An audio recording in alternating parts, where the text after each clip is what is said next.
தமிழ் மக்களுக்கு ஒரு நன்மை என்றால் நிச்சயமாக களத்தில் பாடுபடுவேன். வைரலாகும் 15 ஆண்டுகளுக்கு முன் விஜய் பேசிய வைரல் வீடியோ.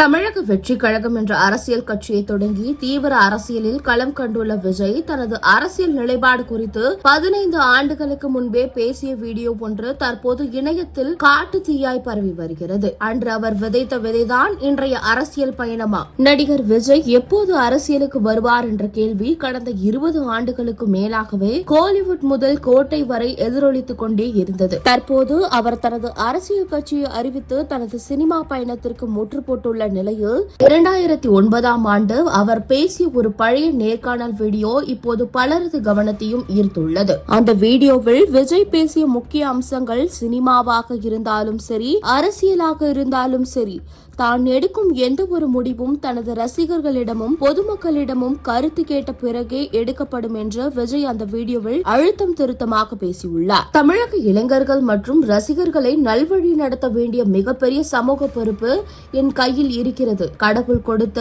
அந்த பரிசான ரசிகர்களை சரியான பாதையில் கொண்டு செல்வதே எனது நோக்கம் என இளைஞர்கள் மீதான தனது அக்கறையை அன்றே வெளிப்படுத்தியுள்ளார். மிக முக்கியமாக எதிர்காலத்தில் தமிழ் மக்களுக்கும் உலக தமிழர்களுக்கும் ஒரு நன்மை நடக்கும் என்றால் நான் நிச்சயமாக களத்தில் இறங்கி அவர்களுக்காக பாடுபடுவேன். நான் இன்று சாப்பிடும் சாப்பாடு அந்த மக்கள் போட்டது என நெகிழ்ச்சியுடன் பேசியுள்ளார். அப்போதைய பரவிய சில அரசியல் வதந்திகளுக்கு முற்றுப்புள்ளி வைக்கும் வகையில் இப்போதைக்கு நான் யாருடனும் சேரவில்லை, ஆனால் எதிர்காலத்தில் நான் எந்த ஒரு அரசு தமிழ் மக்களுக்கும் தமிழ்நாட்டிற்கும் நன்மை செய்கிறதோ அவர்களோடு எனது சக்தியும் கைகோர்ப்பதை பற்றி யோசிப்போம் என்று ராஜதந்திரத்துடன் பதிலளித்துள்ளார். அன்று எதிர்காலத்தில் யோசிப்போம் என்று சொன்ன விஜய் இன்று தனது சக்தியாகிய ரசிகர் படையுடன் சொந்த கட்சியை தொடங்கி 2026 சட்டமன்ற தேர்தலை நோக்கி தனது அரசியல் பயணத்தை தொடங்கியுள்ளார். 15 ஆண்டுகளுக்கு முன்பு அவர் பேசிய அதே தீர்க்கமும் தெளிவும் இன்று அவர் எடுக்கும் ஒவ்வொரு முடிவிலும் பிரதிபலிப்பாக அவரது ரசிகர்கள் இந்த வீடியோவை பகிர்ந்து கொண்டாடி வருகின்றனர்.